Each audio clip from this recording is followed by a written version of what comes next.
ఇప్పుడు మీరు వరంగల్ అన్నారు కాబట్టి నాకు ఇంకొకటి ఇన్సిడెంట్ గుర్తుంది. వరంగల ఎక్కడో ఒక ఇన్సిడెంట్ ఉంది. జనగాంలో ఏదైనా ఇన్సిడెంట్ జరిగిందా? ఆ! అప్పుడు అవును. అవును. జనగాం. ఏంటన్నయ్య ఆ ఈ ఇన్సిడెంట్? జనగాంలో ఏమైంది? ఇదే ఈ రజాకర్ల అదే గొడవ. హ్మ్. అక్కడ ఏమైంది జనగాంలో ఒకరోజు ఇది సంఘటన ఎప్పుడైంది మరి 1930స్‌లో అయిందో, 1940స్‌లోనో అయిందిది. కొంతమంది బ్రాహ్మణులొస్తున్నారు మధ్యాహ్నం భోజనాలు చేసుకొని సత్యనారాయణ కథ నుంచి అట్లాగా వస్తున్నారు వాళ్ళు. ఓకే. వస్తుంటే వీళ్ళు రజాకార్లు పట్టుకున్నారు. "ఎక్కడి నుంచి వస్తున్నారురా బేటా మీరు" అని అడిగితే, హ్మ్. "ఇట్లా పూజ నుంచి వస్తున్నా" అంటే, "క్యా పూజా బే" అని చెప్పి వాళ్ళని కొట్టారు. ఓకే. కొట్టి వాళ్ళదంతా చెప్పి కొంతమంది అది పారిపోయినారు. హ్మ్. ఒక ఐదుగురు దొరికినారు. ఈ హ్మ్. ఐదుగురిని బాగా చిత్రహింసలు పెట్టి కొట్టి, హ్మ్. వాళ్ళని చెట్లకి అక్కడ ఉన్నటువంటి మర్రి చెట్లకి ఉల్టా కాళ్ళు లటకాయించి వాళ్ళని వేలాడదీశారు. హ్మ్. తీసి కింద మంట పెట్టారు. ఓహ్! ఓకే. అట్లాగా జనగామలో సజీవంగా ఐదుగురు బ్రాహ్మణులని హత్య. సజీవంగా దహనం చేశారు. దహనం. హ్మ్. ఏందిరా కారణం అంటే వాడు సత్యనారాయణ పూజకు పోయి వాడు రిటర్న్ ఇంటికి పోతున్నాడు. ఇది వాని తప్పు. అందులో కొంతమంది ఓకే. తప్పించుకుపోయినారు. కొంతమంది దొరికినారు. వాళ్ళు అట్లాగా ఆ తర్వాత మర్నాడు అవి చూడ్డానికి ఎంత భయంకరమైన నల్లగా మాసి కాలిపోయి మడిపోయి మొత్తం. అట్లాగా హ్మ్. అది భయంకరంగా ఉండిందట. జనగామ ప్రజలు వణికిపోయినారు ఇదైతే ఈ సీన్ చూసి. ఓకే. అట్లనే ఓకే. ఆ శవాలు అట్లనే ఉన్నాయి కొంతకాలం. ఆహా! దానికే ఉన్నాయి అలాగే. దానికి అట్లా చెట్లకి అట్లనే ఉండే. తర్వాత అదంతా అంటే ఎవరు తీయడానికి గూడా తీయడానికి కూడా లేకుండా అట్లా భయపడ్డారు. చూసి ప్రజలను అంటే భయభ్రాంతులను చేయటానికి ఎంత ఇది నిరంకుశ పాలన ఉండే ఇది అనేది ఇప్పుడు ఇది మనకు ఈ అర్థమవుతుంది ఈ రజాకార్లది. ఇన్సిడెంట్ ఇది తోటి. దిస్ ఇన్సిడెంట్ ఈ జనగాం ఇన్సిడెంట్ చాలా ఫేమస్. ఆ! ఆ! కసిరెడ్డి గారు చెప్పారు నేను ఇది అదే అసలు. విన్నాను. ఒకసారి కనుక్కుందామని మీతోటి. ఇది ఆ హ్మ్. 'రజాకర్' సినిమాలో కూడా పెట్టినట్టున్నాడు ఈ సీన్ ఓకే. అనుకుంటా. అనే ఇంకొక అతను నారాయణరావు పటేలా? నారాయణరావు ఎవరు? పవార్. పవార్. ఓకే. నారాయణరావు రైట్. పవార్. నారాయణరావు పవార్. ఆహ్, ఈ నిజాం వ్యతిరేకంగా ఈ విషయాలన్నీ చెప్పుకుంటున్నప్పుడు హ్మ్. ఇక్కడున్నటువంటి ప్రజలకి ఆర్య సమాజం చాలా సహాయం చేసింది. ఓకే. ఆర్య ఎవరు? సమ ఆర్య సమాజం రామానంద తీర్థులా? రామానంద తీర్థ గారు గూడా ఆర్య సమాజ సమాధి అనుకుంటా గదా! సన్యాసే. హ్మ్. స్వామి దయానంద దయానంద సరస్వతి. సరస్వతి. ఓకే. వాళ్ళ రైట్. ఆర్య ఆ! సమాజం. రైట్. ఆ ఆర్య సమాజం ఇక్కడ ప్రజలకి సహాయం జేసింది. హ్మ్. ఈ ప్రజలు ఈ నిజాం నిరంకుశ పాలనని రజాకర్లను ఎదుర్కోవడానికి హ్మ్. ప్రజలు సమైక్యంగా గావాలి. సమైక్యం అంటే మొత్తం స్టేట్ అంతా ఆ! ఏ గ్రామానికి ఆ గ్రామం ఎవడికి పడితే వాడు ఆ ఆ! గ్రామాల్లో హ్మ్. వాళ్ళక్కడ ఒక హ్మ్. రక్షణ దళాలు ఏర్పాటు చేసుకోవాలి. హ్మ్. వాడు ఎవడన్నా దాడికొస్తే దాడి ఎదురు చేయడానికి వీళ్ళు దాడి చేయడానికి ఎదుర్కోవడానికి వీళ్ళకి హ్మ్. ట్రైనింగ్‌లు ఇచ్చింది ఆర్య సమాజం. హ్మ్. ఆర్య యువ దళాలను నిర్మించింది. హ్మ్. ఆర్య యువ దళాలను నిర్మించి కట్టెతో యుద్ధం ఎట్లాగా, కత్తుల్ని ఎట్లా వాడాలి, హ్మ్. తుపాకులు ఎట్లా ఉపయోగించాలి, తర్వాత కాపలా ఎట్లా చేయాలి. కాపలా అయితే వాడు ఎప్పుడో వస్తాడు, వాడు రాత్రి వస్తాడు, అవును. మధ్యాహ్నం వస్తాడు, ఎప్పుడో వస్తాడు. వచ్చినప్పుడు అందుకని ఒక ఎత్తైన బురుజు కట్టుకొని, ఆ బురుజు మీద వీడు ఒక డప్పు పెట్టుకొని కూర్చొని ఉంటాడు వాడు. ఎవడో కాపలా కాస్తూ. వాడెవడో దూరం నుంచి డమ్ డమ్ అని కొడితే ఇంక మిగతా వాళ్ళందరూ వాళ్ళ పనులన్నీ పరిగెత్తి చేలన్నీ వదిలేసి అర్జెంట్‌గా వచ్చి ఇగ గ్రామ రక్షణ ఓకే. ఇవన్నీ చేసింది. ఓకే. నిజాం ఏమన్నాడు అసలు పూజలు లేవు, మందిరాలు లేవు. తర్వాత ఈ ఆర్య సమాజం వాళ్ళ వాళ్ళ యజ్ఞాలు చేస్తారు. అవును. ఆర్య సమాజంలో తర్వాత యజ్ఞాలుంటాయి. వేద పారాయణ యెస్. అవన్నీ చేయడానికి వీల్లేదని చెప్పేసింది. దాంతో మొత్తం ఆర్య బ్యాన్. నిజాం హ్మ్. Total ban. దాంతో ఆర్య సమాజం వాళ్ళు ఆ బ్యాన్‌ని వ్యతిరేకిస్తూ మేము యజ్ఞాలు చేస్తాం. మేము ఓకే. వేదాన్ని ప్రచారం చేస్తాం హ్మ్. అని చెప్పేసేసి వాళ్ళు చాలా చేసినారు. హ్మ్. హ్మ్. ఆర్య సమాజం వాళ్ళు.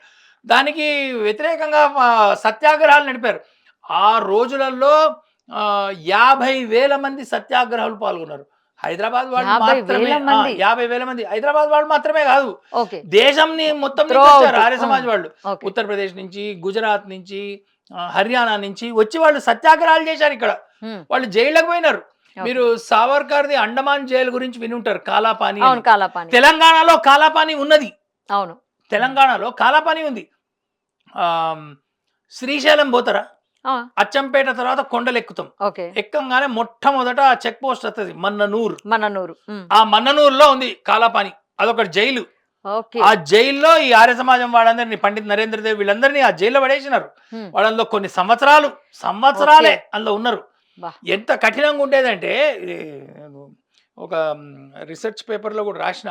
హ్మ్. కొంతమంది పేర్లు కూడా ఉన్నాయి. హ్మ్. వాళ్ళు ఎండాకాలం మే ఎండలలో వాడు పొద్దున్నుంచి రాత్రి సాయంత్రం దాకా ఎండలో చేతులు ఇట్లా పైన కట్టేసి వాడు అట్లనే ఎండలో ఓకే. పడి ఉంటాడు. ఓకే. వాడు నీళ్లుండవు, ఏముండవు.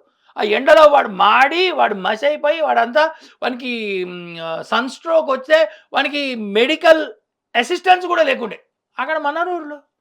వీళ్ళసలు హ్మ్. ఏం చేయరు. అట్లా చనిపోయిన వాళ్ళు కొన్ని పదుల మంది పేర్లు నేను రాసిన.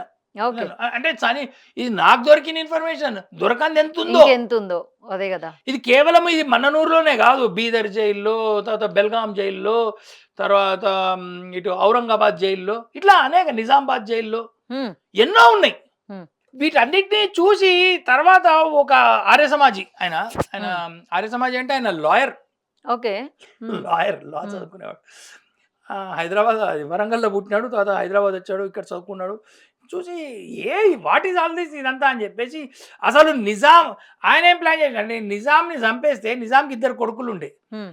వాళ్ళిద్దరూ ఈ ఈ హైదరాబాద్ కోసం కొట్టుకుంటారు. కొట్టుకొని చచ్చు. ఆ! కొట్టుకుంటే ముస్లింలు ఇట్లా విడిపోతారు వానికి డివైడ్ వీనికి అని. అయితారని చూసి. హ్మ్. అప్పుడు ఇది సంస్థానము కొంచెం భారతదేశంలో బలహీన. ఆ! విలీనమైతదని ఓకే. ప్లాన్ చేసి హ్మ్. ఆయన ఏం చేసినాడు బాంబులు సంపాదించాడు. ఓహ్! ఓకే. బాంబులు, హ్మ్. గ్రెనేడ్స్. హ్మ్. ఆయన తర్వాత గండయ్య అనుకుంటా.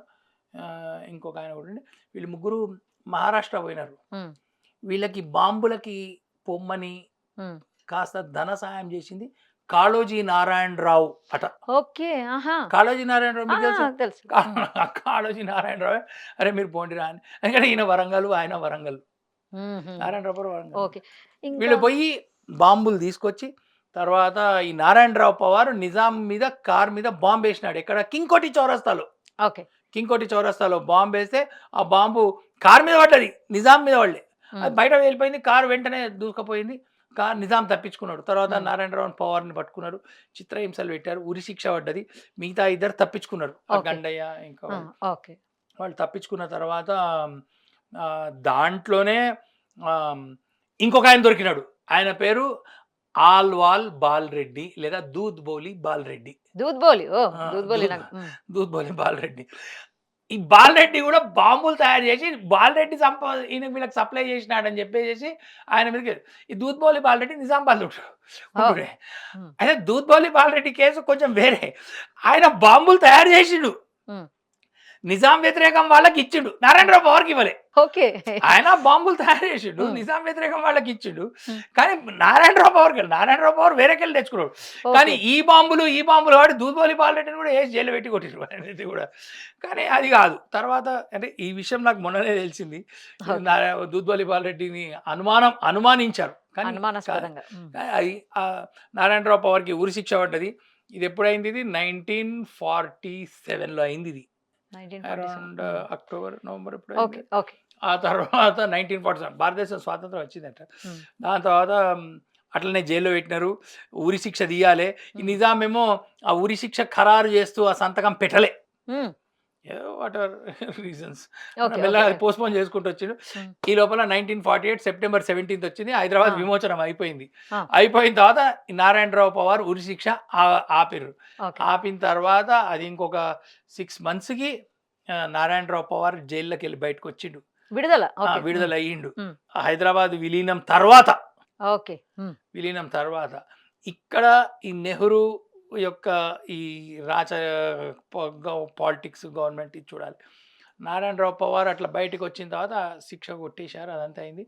తర్వాత ఈ started applying for jobs. Okay. SBI తర్వాత ఓకే. సెంట్రల్ గవర్నమెంట్ జాబ్స్ హ్మ్. అవన్నీ. అయితే ఆయనకు ఆ జాబ్స్ ఇవ్వలే. హ్మ్. ఏదంటే నీ మీద కేస్ నడుస్తుంది గదా! అది ఓకే. కేసుంది. హ్మ్. పోలీస్ కేసుంది గదా! అందుకని జాబ్. అరే! అది పోలీస్ కేస్ ఎప్పుడు అది హ్మ్. స్వాతంత్రం ముందు గదా! అది దానికి దీనికి Narayanrao Pawar did not get a government job. Okay. తర్వాత ఆయన ఏదో ప్రైవేట్‌గా లాయర్‌గా తర్వాత ఏవో ఈ ఇన్స్యూరెన్స్‌లు ఇవన్నీ చూసుకుంటూ 2010 దాకానో, 2012 దాకానో ఉన్నాడు. ఇక్కడనే శంకర మఠం అని ఉన్నది. ఇది విద్యానగర్ అన్యాయం గదా శంకర అన్నయ్య! ఆ! ఆ! వాళ్ళకి వ్యతిరేకంగా పోరాడితే ఇతనికి గవర్నమెంట్ జాబ్ రాకపోవడం ఏంటి? అంటే ఇది ఇట్లాంటి చిన్నదమ్మా. ఈ అన్యాయం చాలా చిన్నది ఇదైతే. ఇట్లాంటివి కొన్ని వందలు, వేలైనయి. అసలు ఆర్య సమాజం గురించి మన హిస్టరీ టెక్స్ట్ బుక్స్‌లో లేదు. హ్మ్. మీకెక్కడైనా ఒక్క లైన్ అన్నా ఉందా ఆర్య సమాజ్ డిడ్ అని? యెస్. యెస్. యెస్. ఆర్య సమాజం ఏం చేసిందో ఆర్య సమాజం ఇది చేసింది. హ్మ్. దాని గురించి ప్రజలకు అసలు తెలవనే తెలవదు. అవును. ఉల్టా ఏమైంది కమ్యూనిస్టులు మేము చేసినాం అని డబ్బా కొట్టుకుంటుంటారు. అవునవును. అవును. హ్మ్. అంటే ఇప్పుడు నిజాం వ్యతిరేక పోరాటం కమ్యూనిస్ట్ పోరాటం అంటారు వాడు. సాయుధ పోరాటం అంటాడు. ఓహ్! అంటే ఏకంగా అంటే పేరే చేంజ్ అయిపోతది. మీకు టైటిలే అదే చేంజ్ కదా! మీరు అయితదా? మీరు హ్మ్. విన్నారో వినలేదో మరి నిజాం వ్యతిరేక పోరాటం అనగానే అవును కమ్యూనిస్టులు చేసినాం సాయుధ పోరాటం. అరే ఓకే. కమ్యూనిస్టులు ఎవరికి వ్యతిరేకంగా చేసిర్రు? నిజాం వ్యతిరేక సాయుధ పోరాటం ఏది? కమ్యూనిస్టులు ఇక్కడ ఉన్నటువంటి భూస్వాములకు వ్యతిరేకంగా చేశారు. ఇంకా ఎక్కువ మాట్లాడంటే హిందూ భూస్వాములకి, సరే భూస్వాములు తప్పు ఓకే. చేశారు, కమ్యూనిస్టులు ఆ భూస్వాములకు వ్యతిరేకంగా పోరాటం చేశారు. నిజాం వ్యతిరేకంగా చేశారా కమ్యూనిస్టులు? చేయలేదు. రజాకర్లకు వ్యతిరేకంగా చేశారా? చేయలేదు. ఉల్టా 1948లో సర్దార్ పటేల్ సైన్యం వస్తుంటే రజాకర్లకి సహాయం చేసిన సందర్భాలు ఉన్నాయి. కమ్యూనిస్టులు సహాయం చేశారు. ఓకే.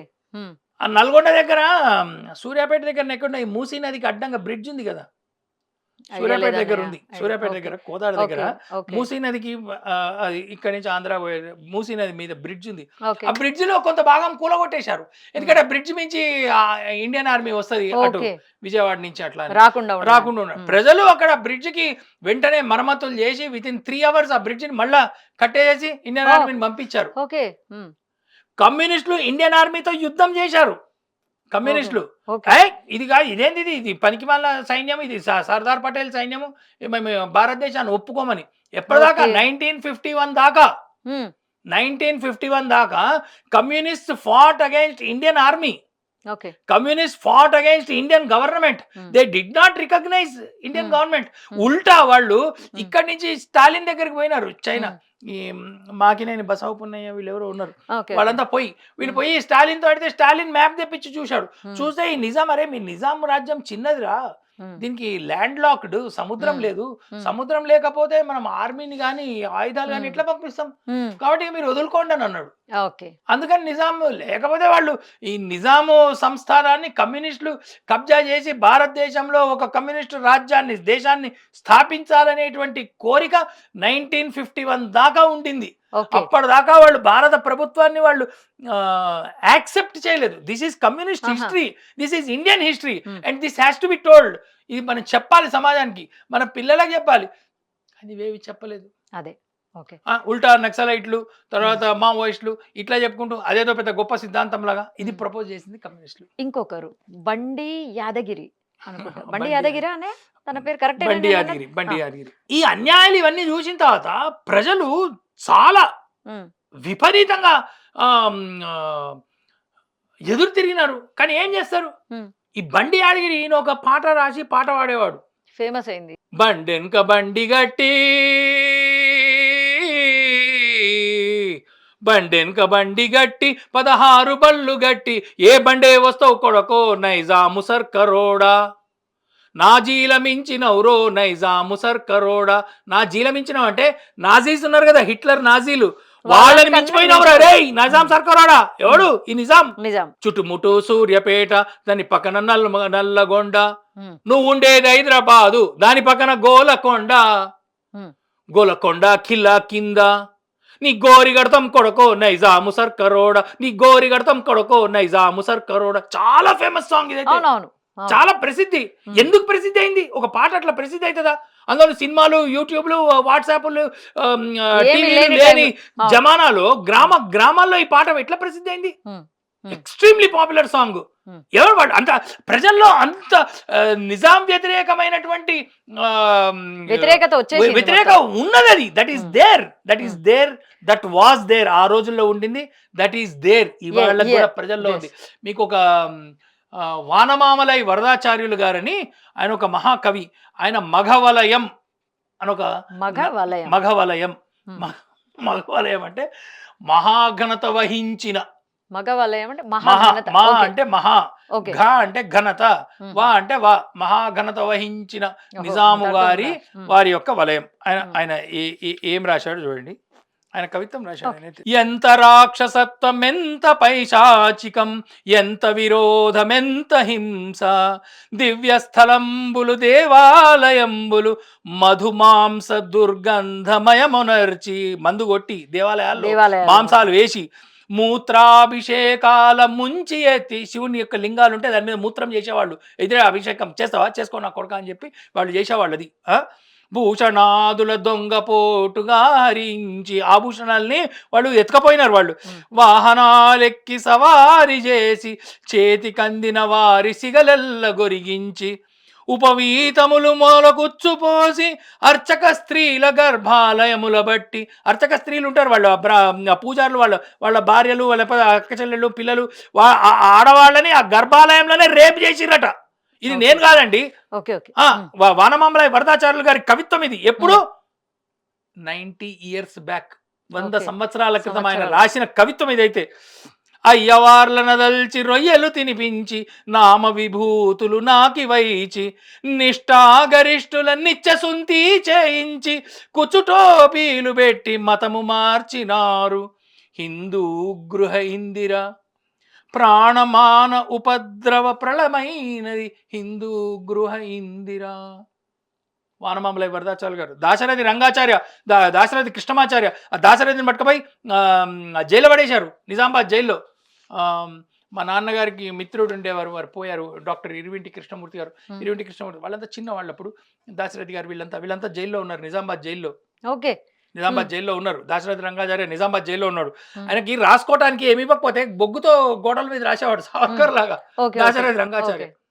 ఓ నిజాము పిశాచమా కానరాడు నిన్ను బోలిన రాజు మాకెన్నడేని తీగలను తెంపి అగ్నిలో దింపినావు నా తెలంగాణ కోటి రతనాల వీణ. కవుల కళలు నిద్రపోవు, అంతేకాదు అవి ప్రజలని నిద్రపోనీయవు. మా నిజాము రాజు జన్మ జన్మాల బూజు. దాశరథి రంగాచార్య రాశాడు. ఇట్లాగా కవులు వాళ్ళు విపరీతంగా నిజాం వ్యతిరేక కవిత్వాలు రాసి, దాని తర్వాత నిజాం వ్యతిరేకంగా కావ్యాలు రాసి, తర్వాత ఇంకొక ఆయన ఉండేవారు చెరివిరాల భాగయ్య అని ఆయన. చెరివిరాల భాగయ్య ఇక్కడే ఇబ్రాహీంపట్నం దగ్గర ఉండేవాడు, హైదరాబాద్ దగ్గర. ఈ చెరివిరాల భాగయ్య ఏం చేశాడంటే ఆయన యక్షగానాలు, డ్యాన్స్ డ్రామాలు, నృత్య రూపకాలు అవి రాశాడు. దాదాపు 100 పైగా రాశాడట, ఒక్కటి దొరకలేదు ఎప్పుడైతే ఆయన. అయితే ఈ యక్షగానాలు ప్రదర్శించద్దని నాటకాల శేషాచార్యులు గారని, తిరుమల శేషాచార్యులు గారని ఈ శంకర మఠం దగ్గర ఉండేవారు నల్లకుంటలో. వారు చెప్పినారు, ఒకసారి ఆయన రోషనార నాటకం వేయడానికి ఇబ్రహీంపట్నం పోయినాడు. మా నాన్నతో చెప్తుండే, శివుడు శివప్రసాద్ నేను చిన్నప్పుడు రోషనార నాటకం వేయడానికి పోయినా, అప్పుడు వీళ్ళు వచ్చినారు, వచ్చి ఏం నాటకం క్యా హే నాటకం అంటే, రోషనార నాటకం అంటే, రోషనార ఏంద్ర అంటే ఇట్లా ఉంటుంది అండి, రోషనార నాటకం నై కూర్చున్నాయి చల్ చల్ అని తరిమేశారట ప్రజల్ని వీళ్ళని. ఎందుకు అంటే రోషనార నాటకంలో శివాజీ వస్తాడు, ఓకే ఓకే శివాజీ రావద్దు. అదే అదే అర్థమైంది. నువ్వు సుందరాకాండ పారాయణ చేయొద్దు, ఎందుకంటే హనుమంతుడు వస్తాడు.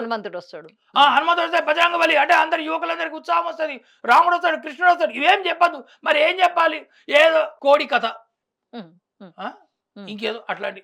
వీళ్ళు అప్పటికి కూడా ప్రజలకు చైతన్యం వచ్చే కథలు చెప్పవద్దు, అట్లాంటి పురాణ ప్రవచనాలు ఇవ్వవద్దు, అట్లాంటి నృత్య రూపకాలు చేయవద్దు, యక్షగానాలు వద్దు, బుర్ర కథలు వద్దు, ఏమొద్దు. అందుకని వీళ్ళు ఏదో కామమ్మ కథ అనేదో పెట్టుకొని వాళ్ళు ఏదో చెప్తుంటారు. ఇంకా వాళ్ళు క్యారే కామమ్మ కథ, టీకే కోనే కామమ్మ అనుకుంటూ వెళ్ళిపోతారు. ఇది ఇట్లాంటి అన్యాయాలు జరిగినాయి. This is history of Hyderabad, this is history of Telangana. ఈ తెలంగాణ చరిత్ర మన వాళ్ళకి తెలవాలి.